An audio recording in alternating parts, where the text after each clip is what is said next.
Hello everyone. The lesson we are doing today is called The Last Lesson by Alphonse Daudet. Let's first get to know the author.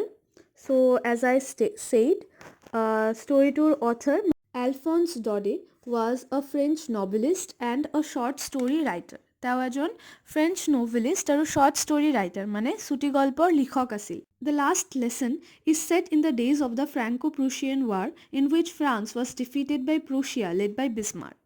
তো আজিৰ এই গল্পটোৰ setting বা বেকগ্ৰাউণ্ডটো হ'ল France আৰু প্ৰুছিয়াৰ মাজত হোৱা যুদ্ধ য'ত ফ্ৰান্সে হাৰিছিল আৰু কাৰ ওচৰত হাৰিছিল বিছমাৰ্কৰ আণ্ডাৰত থকা প্ৰুছিয়ান ছলজাৰ্ছৰ হাতত।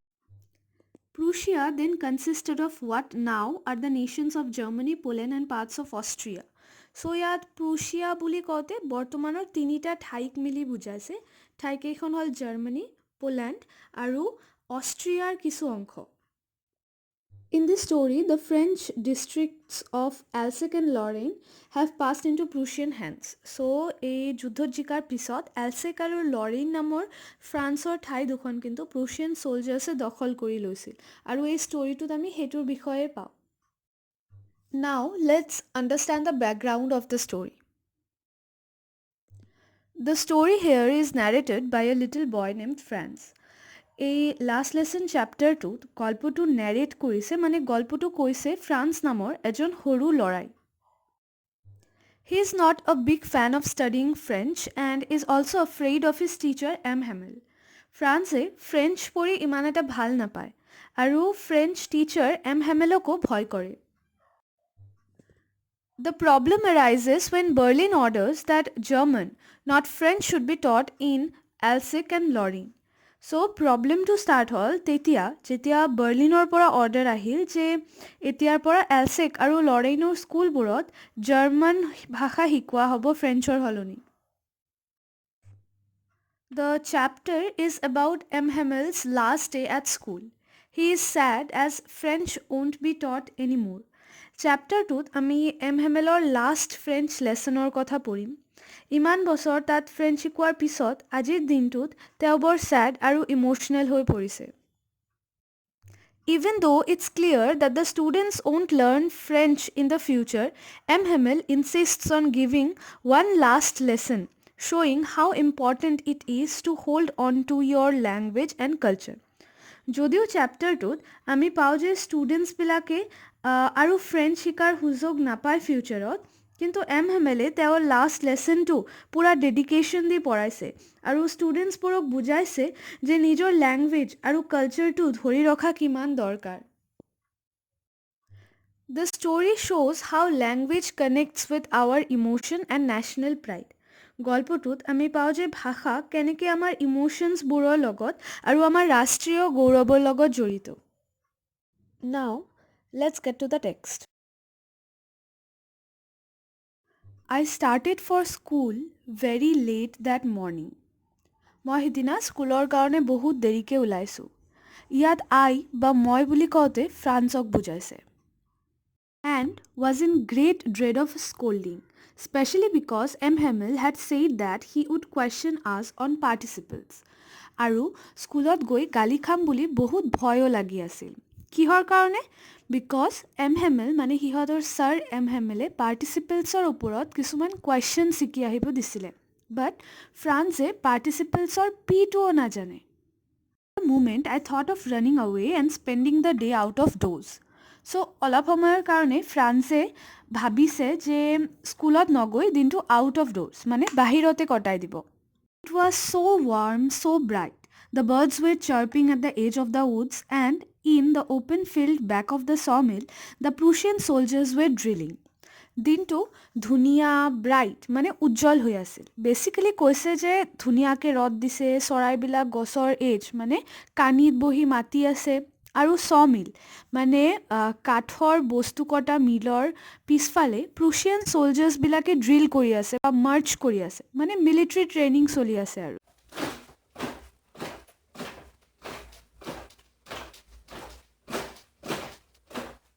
It It was all much more tempting than the rule of participles, but I had the strength to resist and hurried off to school. এইবোৰ চাই ফ্ৰান্সৰ আৰু স্কুল যাব মন যোৱা নাই পাৰ্টিচিপল শিকাৰ কাৰণে, কিন্তু কোনো মতে নিজকে বুজাই পৰাই স্কুললৈ বুলি দৌৰিছে। When I passed the town hall, there was a crowd in front of the bulletin board. স্কুলত যোৱা ৰাস্তাত ফ্ৰান্সে যেতিয়া টাউন হলৰ ওচৰেৰে গৈ আছিল, সি চালে যে বুলেটিন বৰ্ডটোৰ ওচৰত ক্ৰাউড মানে ভিৰ জমা হৈ আছে। বুলেটিন বৰ্ড মানে হ'ল ন'টিছ বৰ্ডৰ নিচিনা, য'ত চব ইম্পৰ্টেণ্ট জাননীবিলাক লগাই দিয়া হয়। For the last 2 years, all our bad news had come from there. The lost battles, the draft, the orders of the commanding officer, and I thought to myself, without stopping, what can be the matter now?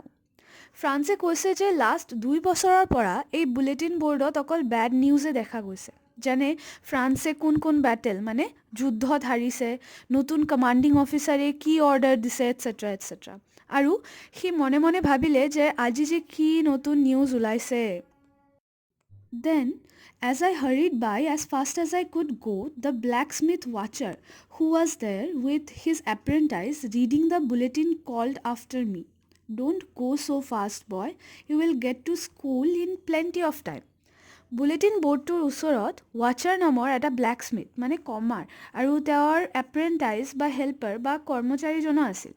ব্লেকস্মিথজনে ফ্ৰান্সক খৰধৰকৈ স্কুলৰ ফালে যোৱা দেখি ক'লে, ইমান দৌৰি কিয় গৈ আছা, লাহেকৈ যোৱা, বহুত সময় আছে।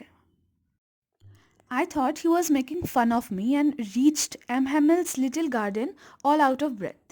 ফ্ৰান্সে আকৌ বুজি পাইছে যে তেওঁক ঠাট্টা কৰি ব্লেকস্মিথজনে এনেকৈ কৈছে, এণ্ড সি দৌৰি গৈ স্কুলৰ ওচৰত এম হেমেলৰ গাৰ্ডেনখন পালে। Usually, when school began, there was a great bustle, which could be heard out in the street. The opening and closing of desks, lessons repeated in unison, very loud, with our hands over our ears to understand better, and the teacher's great ruler rapping on the table. But now, it was all so still. সাধাৰণতে school start হোৱাৰ টাইমত বহুত বাছিল মানে খোৱা দোৱা বা চিঞৰ বাখৰ হৈ থাকে আৰু একদম ৰাস্তাৰ পৰা ইয়াৰ চাউণ্ড শুনিব পৰা যায়, যেনেকুৱা ডেস্ক বেঞ্চৰ শব্দ, চবে একেলগে কাণত আঙুলি দি চিঞৰি চিঞৰি টেক্সট ৰিপিট কৰাৰ শব্দ, আৰু টিচাৰৰ ৰুলাৰ মানে স্কেলখন টেবুলত ধাম ধুমকৈ মাৰি থকাৰ শব্দ।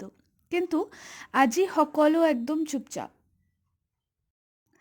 I had counted on the commotion to get to my desk without being seen, but of course, that day everything had to be as quiet as Sunday morning. ফ্ৰান্সে ভাবিছিলে যে এই বাছেলৰ চান্স লৈ লাহেকৈ কোনেও গম নোপোৱাকৈ ক্লাছত সোমাই যাব, কিন্তু সিদিনা স্কুলখন একদম ছানডে মৰ্ণিঙত যেনেকৈ চুনচান হৈ থাকে তেনেকুৱা হৈ আছিল। Through the window, I saw my classmates already in their places and M. Hamel walking up and down with his terrible iron ruler under his arm. ক্লাছত সোমোৱাৰ আগতে ফ্ৰান্সে খিৰিকীৰে চাইছে যে তাৰ ক্লাছমেটছবিলাকে অলৰেডি নিজৰ নিজৰ ছিটত বহি আছে আৰু এম হেমেলে তেওঁৰ আইৰণ ৰুলাৰ মানে লোহাৰ স্কেল বা লাঠিডাল লৈ ক্লাছত ইফালৰ পৰা সিফাল খোজকাঢ়ি আছে। I had to open the door and go in before everybody. You can imagine how I blushed and how frightened I was. তাৰ পিছত ফ্ৰান্সে চবৰে আগফাল দি ক্লাছত লাহেকৈ সোমালে। ইমাজিন কৰাচোন তাৰ কিমান লাজ লাগিছে আৰু কিমান ভয় খাইছে সি চাগে ভাবিছে আজি মোৰ হ'ল। কিন্তু But nothing happened. M. Hamel saw me and said very kindly, "Go to your place quickly, little Franz. We were beginning without you." কিন্তু তেনেকুৱা একোৱে নহ'ল। এম হেমেলে উল্টা ফ্ৰান্সক চাই কাইণ্ডলি ক'লে যে লিটল ফ্ৰান্স, যোৱা সোনকালে নিজৰ ছিটত বহা, আমি তোমাক এৰিয়ে আৰম্ভ কৰি আছিলোঁ। I jumped over the bench and sat down at my desk. ফ্ৰান্সে জঁপিয়াই গৈ বেঞ্চত বহিল। Not till then, when I had got a little over my fright, did I see that our teacher had on his beautiful green coat, his frilled shirt, and the little black silk cap all embroidered, and he never wore except on inspection and prize days. তো ভয়টো অলপ কম হোৱাৰ পিছতে ফ্ৰান্সে notice কৰিলে যে তেওঁলোকৰ teacher মানে এম হেমেলে সিদিনা তেওঁৰ বিউটিফুল গ্ৰীণ কোট, ফ্ৰিল্ড শ্বাৰ্ট আৰু তেওঁৰ লিটিল ব্লেক চিল্ক কেপখন পিন্ধি আছে, যিবিলাক তেওঁ অকল স্পেচিয়েল ডেজবিলাকত যেনে ইনস্পেকশ্যন ডে বা প্ৰাইজ ডিষ্ট্ৰিবিউশ্যন ডেতহে পিন্ধে। Besides, the whole school seemed so strange and solemn. So এইবিলাকৰ উপৰিও আজি স্কুলৰ পৰিৱেশটোও ফ্ৰান্সৰ অলপ ষ্ট্ৰেঞ্জ লাগিছে. But the thing that surprised me the most was to see on the back benches that were always empty the village people sitting quietly like ourselves. But ফ্ৰান্সৰ চবতকে বেছি সাৰপ্ৰাইজিং লাগিছে যে ক্লাছৰ লাষ্ট বেঞ্চবিলাক যিবিলাক নৰ্মেলি খালী থাকে সিদিনা ভিলেজাৰ্ছবিলাকে কুৱাইটলি মানে চুপচাপকে বহি আছে সেই বেঞ্চবিলাকত বাকী ষ্টুডেণ্টছবোৰৰ দৰে. Old Hauser, with his three-cornered hat, the former mayor, and the former postmaster, and several others besides. So, বাকী ভিলেজাৰ্ছবোৰৰ লগতে তাতে বহি আছে হাউজাৰ, তেওঁৰ তিনিকোণীয়া হেটখন পিন্ধি, প্ৰাক্তন মেয়ৰজন আৰু প্ৰাক্তন পোষ্টমাষ্টাৰজনো. Everybody looked sad, and Hauser had brought an old primer thumbed at the edges, and he held it open on his knees with his great spectacles lying across the pages. চবে একদম স্যাড হৈ বহি আছিল আৰু হাউজাৰে এখন পুৰণা কিতাপ তেওঁৰ মানে আঁঠুৰ ওপৰত ৰাখি বহি আছিল. কিতাপখনৰ কৰ্ণাৰ বা এজেছখিনি অলপমান চিঙাৰ দৰে হৈছে আৰু হাউজাৰে তেওঁৰ চশমাযোৰ কিতাপখনৰ পেজৰ ওপৰত থৈছে. তোমালোকে ইমেজিন কৰিব পাৰিছানে চিনটো? ফ্ৰান্সে ক্লাছত সোমাইছে, চাইছে যে হেমেল ধুনীয়াকৈ ড্ৰেছড আপ হৈ আছে, চব একদম চাইলেণ্ট, বেলেগ ডেজৰ নিচিনা, কোনো চিঞৰ বাখৰ নাই আৰু ক্লাছৰ একদম লাষ্ট বেঞ্চত গাঁৱৰ ডাঙৰীয়াবিলাকে বহি আছে. While I was wondering about it all, Hamel mounted his chair and, in the same grave and gentle tone which he had used to me, said, ফ্ৰান্সে এইবিলাক ভাবি থাকোঁতেই হেমেলে নিজৰ চেয়াৰৰ পৰা উঠিলে আৰু আগৰ দৰেই কাইণ্ডলি এণ্ড জেণ্টলি চবকে ক'লে যে My children, this is the last lesson I shall give you. The order has come from Berlin to teach only German in the schools of Alsace and Lorraine. The new master comes tomorrow. This is your last French lesson. I want you to be very attentive. ছাৰে ক'লে যে মাই children, আজিয়ে মই তোমালোকক last lesson পঢ়াম. Order আহিছে যে এতিয়াৰ পৰা এলচেক আৰু লৰেইনৰ স্কুলত অকল জাৰ্মান ভাষা শিকোৱা হ'ব. কালিৰ পৰা তোমালোকৰ নতুন টিচাৰ আহিব আৰু আজিয়ে তোমালোকৰ লাষ্ট ফ্ৰেঞ্চ লেচন. সেইকাৰণে মই বিচাৰিছোঁ যে তোমালোকে চবেই খুব মনোযোগেৰে শুনা. What a thunderclap these words were to me. Oh, the wretches. That was what they had put up at the town hall. ছাৰৰ হেমেলৰ এই কথাখিনি শুনি ফ্ৰান্সে একদম শ্বক হৈ গ'ল. মূৰত বিজুলী পৰাৰ দৰে হ'ল. তো ফ্ৰান্সে বুজি পালে যে এই নিউজটোৱে টাউন হলৰ ওচৰত ক্ৰাউডবিলাকে বুলেটিন বৰ্ডত চাই আছিল. নেক্সট ফ্ৰান্সে কৈছে যে my last French lesson? Why? I hardly knew how to write. I should never learn anymore. I must stop there then. ফ্ৰান্সে শ্বক হৈ কৈছে যে কি মোৰ লাষ্ট ফ্ৰেঞ্চ লেচন আজি? কিন্তু কিয়? মইতো এতিয়াও লিখিবই শিকা নাই ভালকৈ. তাৰমানে মই আৰু কেতিয়াও শিকিব নোৱাৰিম? আজিয়ে শেষ কৰিব লাগিব? Oh, how sorry I was for not learning my lessons, for seeking birds' eggs or going sliding on the Saar. ফ্ৰান্সে চৰি ফিল কৰিছে, বেয়া ফিল কৰিছে ফ্ৰেঞ্চৰ লেচনখিনিয়ে আগতে ভালদৰে নিশিকাৰ কাৰণে আৰু ফ্ৰেঞ্চ নিশিকি চৰাইৰ কণী বিচাৰি ফুৰাৰ কাৰণে আৰু ছাৰ ৰিভাৰত ঘূৰি ফুৰাৰ কাৰণে. My books that had seemed such a nuisance a while ago, so heavy to carry, my grammar and my history of the saints were old friends now that I couldn't give up. অলপ আগত যি কিতাপবিলাক ফ্ৰান্সৰ কাৰণে বোজা বা বাৰ্ডেনৰ নিচিনা লাগি আছিল, এতিয়া সেই একেবোৰ গ্ৰামাৰ আৰু হিষ্ট্ৰী কিতাপবোৰ পুৰণা বন্ধুৰ দৰে আপোন যেন লাগিছে. And Hamel too. The idea that he was going away, that I should never see him again, made me forget all about his ruler and how cranky he was. আৰু ফ্ৰান্সে হেমেলকো এৰি দিব নোৱাৰা হৈছে. হেমেলক যে ফ্ৰান্সে আৰু কেতিয়াও লগ নাপায় আৰু তেওঁ যে গুচি যাব, এই কথাবোৰে যেন হেমেলৰ খং আৰু তেওঁৰ আইৰণ ৰুলাৰ এইবোৰৰ চব কথা পাহৰাই পেলাইছে. Poor man. It was in honor of this last lesson that he had put on his fine Sunday clothes. And now I understand why the old men of the village were sitting there in the back of the room.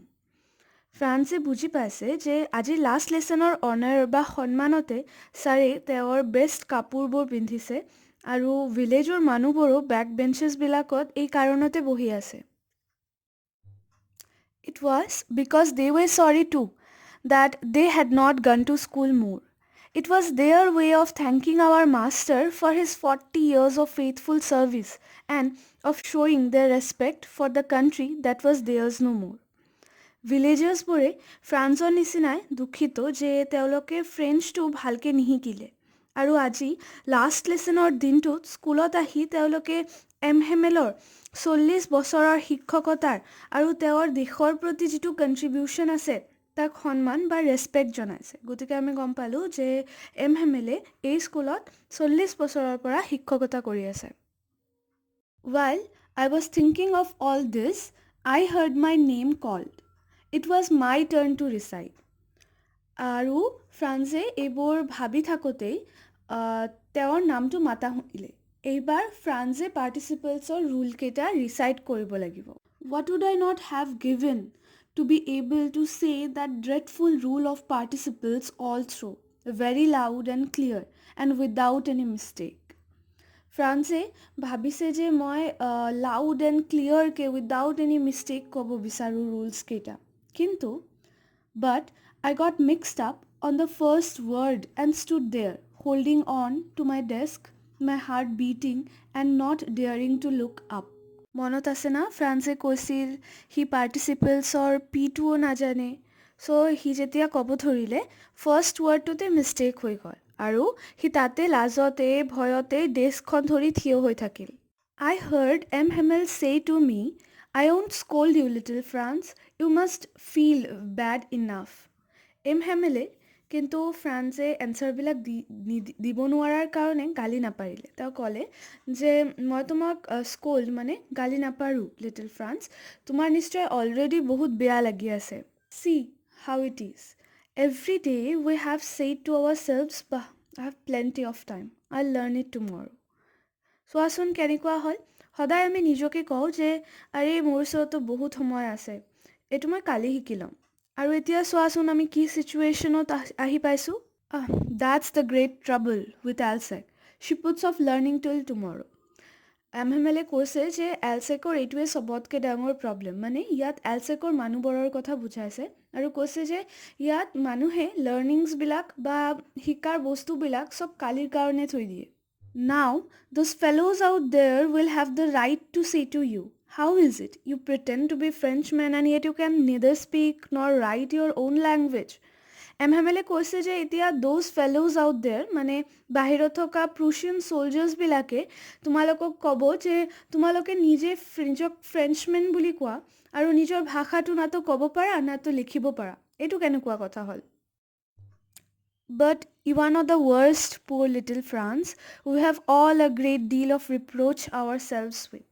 এমহেমেলে ফ্ৰান্সক ক'লে যে তুমি অকলে এনেকুৱা নহয় France, আমি চবেই আজি অনুতাপ বা ৰিগ্ৰেট কৰিছোঁ যে কিয় নিজৰ ভাষাটো আগতে নিশিকিলোঁ। Your parents were not anxious enough to have you learn. তোমালোকৰ পেৰেণ্টছ মানে মা দেউতাই ইমান এটা উৎসুক নাছিল তোমালোকক ফ্ৰেঞ্চ শিকাবলৈ। They preferred to put you to work on a farm or at the mills so as to have a little more money. তেওঁলোকে তোমালোকক ফাৰ্ম বা মিলত কাম কৰাটো বেছি প্ৰিফাৰ কৰে কাৰণ তাত অলপমান বেছি পইচা উপাৰ্জন কৰা যায়। And I have been to blame also. Have I not often sent you to water my flowers instead of learning your lessons?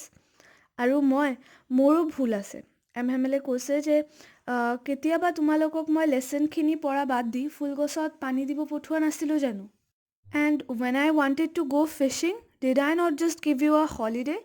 আৰু যেতিয়া মোৰ ফিছিং কৰিব মন গৈছিল তোমালোকক মই হলিডে দি দিছিলোঁ। Then, from one thing to another, M. Hamel went on to talk of the French language. আৰু এনেকৈ এটাৰ পিছত এটা কথা কওঁতে কওঁতে এম হেমেলে ফ্ৰেঞ্চ লেংগুৱেজটোৰ বিষয়ে কোৱা ষ্টাৰ্ট কৰিলে। saying that it was the most beautiful language in the world, the clearest and the most logical. তেওঁ ক'লে যে ফ্ৰেঞ্চটো পৃথিৱীৰ চবতকৈ বেছি বিউটিফুল লেংগুৱেজ হয় আৰু ই পৃথিৱীৰ চবতকৈ স্পষ্ট আৰু most logical language, that we must guard it among us and never forget it. আৰু তেওঁ ক'লে যে আমি এই ভাষাটো গাৰ্ড কৰিব লাগিব, বচাই ৰাখিব লাগিব আৰু যাতে আমি ইয়াক কেতিয়াও পাহৰি নাযাওঁ। কাৰণ because when a people are enslaved, as long as they hold fast to their language, it is as if they had the key to their prison. কাৰণ যেতিয়া এনস্লেভড মানে বন্দী বা দাসী এজনে নিজৰ ভাষাটো ধৰি ৰাখিব পাৰে, তেতিয়া সেই ভাষাটোৱে কি টু দ্য প্ৰিজন মানে তেওঁৰ বন্দী অৱস্থাৰ পৰা মুক্তি দিয়াৰ এটা চাবি বা পথ হৈ পৰে। Then he opened a grammar and read us our lesson. আৰু ইয়াৰ পিছত হেমেলে এটা গ্ৰামাৰৰ কিতাপ খুলিলে আৰু লেচনটো পঢ়োৱা ষ্টাৰ্ট কৰিলে। I was amazed to see how well I understood it. All he said seemed so easy, so easy. Surprisingly, ফ্ৰান্সে আজি চব কথাবোৰ ভালদৰে বুজিও পাইছে ছাৰৰ। ইয়াত আই মানে ফ্ৰান্সক বুজাইছে। চ' ফ্ৰান্সে কৈছে যে আজি যেন হেমেলে কোৱা প্ৰতিটো কথা ইজি লাগিছে। I think too that I had never listened so carefully and that he had never explained everything with so much patience. ফ্ৰান্সে ভাবিছে যে হয়তো ফ্ৰান্সে আগত কেতিয়াও পঢ়াবোৰ ইমান কেয়াৰফুলি মানে যত্নেৰে শুনাই নাই আৰু ছাৰেও ইমান ধুনীয়াকৈ পেচেণ্টলি মানে ধৈৰ্যৰ সৈতে আগত বস্তুবোৰ বুজোৱাও নাই। It seemed almost as if the poor man wanted to give us all he knew before going away and to put it all into our heads at one stroke. এনেকুৱা লাগি আছিল যেন ছাৰে মানে হেমেলে যোৱাৰ আগতে তেওঁ যিখিনি জানে গোটেইখিনি নিজৰ ষ্টুডেণ্টছক দি যাব খুজিছে আৰু ওৱান ষ্ট্ৰ'ক বা একেবাৰতে বা একে কোবতে চবৰে মূৰত সুমুৱাই থৈ যাব বিচাৰিছে বস্তুখিনি। After the grammar we had a lesson in writing. গ্ৰামাৰৰ পিছত এতিয়া হেমেলে ৰাইটিঙৰ এটা লেচন ষ্টাৰ্ট কৰিলে। That day Hamel had new copies for us written in a beautiful round hand, France Alsace. They looked like little flags floating everywhere in the schoolroom hung from the rod at the top of our desks. সিদিনা হেমেলে চবকে নতুন এটা copy দিছে য'ত ধুনীয়াকৈ লিখা আছে France এলছেক। কপিবিলাক দেখাত সিহঁতৰ ডেস্কৰ ওপৰত ৰডত ভাহি থকা সৰু সৰু ফ্লেগছবোৰৰ দৰে দেখিছিল। You ought to have seen how everyone set to work and how quiet it was. The only sound was the scratching of the pens over the paper. ফ্ৰান্সে কৈছে যে সিদিনা তুমি চাব লাগিছিল যে চবে কেনেকৈ মনোযোগেৰে লিখা ষ্টাৰ্ট কৰিছিল আৰু এনভাইৰনমেণ্টটো একদম কোৱাইট মানে শান্ত হৈ আছিল। একমাত্ৰ শব্দ যিটো শুনা গৈ আছিল সেইটো আছিল কলমবোৰ দি বহীত যিটো লিখাৰ শব্দ সেইটো। Once some beetles flew in but nobody paid any attention to them, not even the little ones, who worked right on tracing their fish hooks as if that was French too. অলপ সময়ৰ কাৰণে কিছুমান Beatles ক্লাছৰুমত সোমাই গ'লে কিন্তু কোনেও সেইটোৰ ফালেও মন নকৰিলে, not even the little ones, বাচ্চাবিলাকেও নহয়। On the roof, the pigeons cooed very low, and I thought to myself, will they make them sing in German, even the pigeons? ৰুমটোৰ মানে ক্লাছৰুমটোৰ ৰুফ মানে ছালৰ ওপৰত পিজনছ কেইটামানে মাতি আছিল, কিন্তু সিদিনা সিহঁতেও যেন একদম লাহে লাহে মাতিছে, চাউণ্ড কৰিব খোজা নাই বাকী ষ্টুডেণ্টছবোৰৰ দৰে। আৰু তেতিয়া লিটল ফ্ৰান্সে মনে মনে ভাবিলে যে এতিয়া কি প্ৰুছিয়ান ছলজাৰ্ছবিলাকে এই পিজনছবিলাককো জাৰ্মানত গান গোৱা শিকাব নেকি? Whenever I looked up from my writing, I saw Hamel sitting motionless in his chair and gazing first at one thing, then at another, as if he wanted to fix in his mind just how everything looked in that little school room. লিখাৰ মাজে মাজে যেতিয়াই ফ্ৰান্সে মূৰটো দাঙিছে সি চাইছে যে হেমেলে মোশ্যনলেছ মানে লৰ চৰ নকৰাকৈ নিজৰ চেয়াৰত বহি আছে আৰু এবাৰ এইটো বস্তুৰ ফালে চাই আছে, এবাৰ সিটো বস্তুৰ ফালে চাই আছে, এজ ইফ তেওঁ এতিয়া এই যে সৰু স্কুল ৰুমটো আছে তাত থকা প্ৰতিটো বস্তু ফিক্স কৰিব বিচাৰিছে, ঠিক কৰি পেলাব বিচাৰিছে আজিয়ে। Fancy, for 40 years he had been there in the same place, with his garden outside the window and his class in front of him. ফ্ৰান্সে মনে মনে ভাবিছে যে হেমেলে লাষ্ট 40 বছৰৰ পৰা এই একেই ঠাইতে আছে আৰু এই বাহিৰৰ গাৰ্ডেনটো যে উইণ্ডোৰ পৰা দেখা যায় সেইটোও তেনেকৈ আছে আৰু তেওঁৰ ওচৰত বহি থকা ষ্টুডেণ্টছবোৰ তেনেকৈ আছে। Only the desks and benches had been worn smooth, the walnut trees in the garden were taller, and the hopvine, that he had planted himself twined about the windows to the roof. অকল কেইটামান বস্তুহে change হৈছে এই 40 বছৰত. For example ডেস্কছ and বেঞ্চেছবিলাক ঘঁহি ঘঁহি smooth texture হৈ গৈছে. গাৰ্ডেনত থকা ৱালনাট ট্ৰিটো ডাঙৰ হৈছে. আৰু এমহেমেলে যিটো হোপ ভাইন ৰুইছিল সেইটো উইণ্ডোজ মানে খিৰিকীৰ পৰা ৰুফলৈকে বিয়পি পৰিছে. How it must have broken his heart to leave it all, poor man. To hear his sister moving about in the room above packing their trunks, for they must leave the country next day. ফ্ৰান্সে ভাবিছে যে ওপৰৰ ৰুমত এমহেমেলৰ ছিষ্টাৰে trunk pack কৰি থকাৰ শব্দ শুনি তেওঁৰ চাগে বহুত বেয়া লাগি আছে. কাৰণ তেওঁলোকে দেশখন এৰিব লাগিব as French will no' longer be taught in the schools of Alsace and Lorraine. তো এইখিনিতে এটা বস্তু মন কৰিবা যে ফ্ৰান্সৰ স্কুলটো কিন্তু সাধাৰণতে আমি চাই থকা স্কুলবোৰৰ দৰে নহয়. ইয়াৰ টিচাৰজনৰ ঘৰ আৰু স্কুলখন এটাই. যেনেকৈ আমি পালোঁ যে স্কুল ক্লাছৰুমটোৰ ওপৰৰ ৰুমটো তাৰমানে ছিষ্টাৰে পেক কৰি আছে, তাৰমানে ওপৰৰ ৰুমটোত ছিষ্টাৰ থাকে.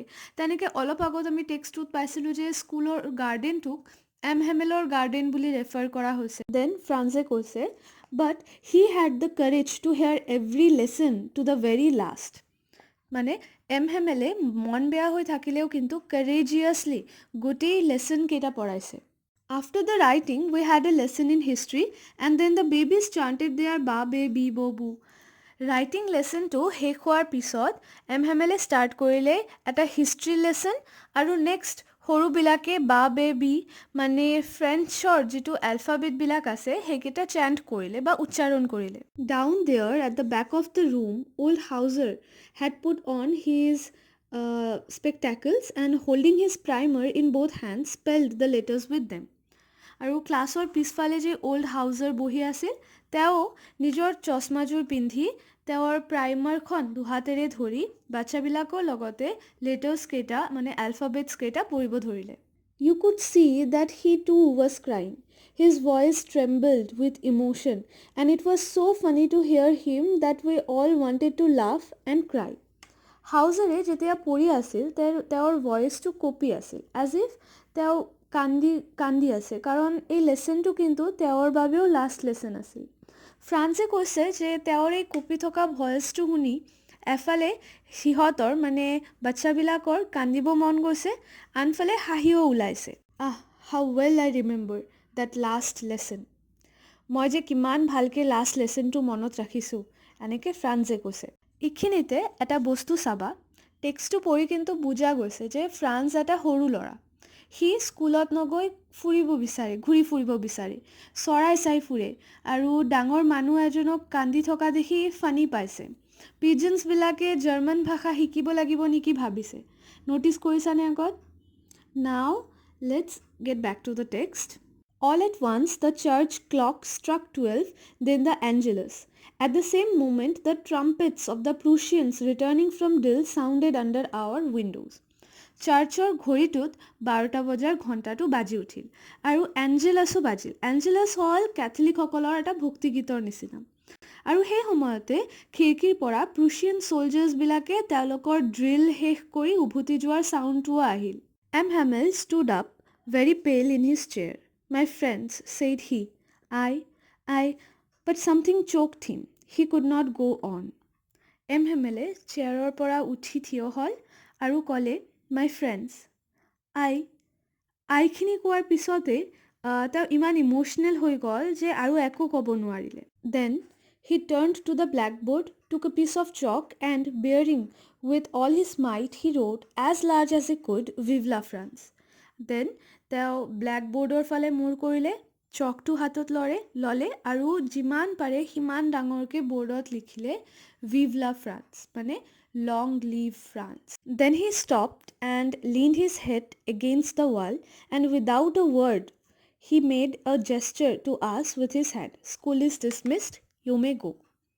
আৰু ইয়াৰ পিছত এমহেমেলে আৰু ষ্টুডেণ্টছৰ ফালে ঘূৰি নাচালে, মানে তেওঁ ইমানেই ইম'চনেল হৈ গ'ল আৰু এটা শব্দও মুখেৰে নকৈ হাতেৰে জেষ্টাৰ কৰি বা ইশাৰা কৰি তেওঁ বুজালে যে আজি স্কুল ইয়াতে শেষ হ'ল, তোমালোকে এতিয়া যাব পাৰা. আৰু ইয়াতে আমাৰ ষ্টৰিটো শেষ হ'ল.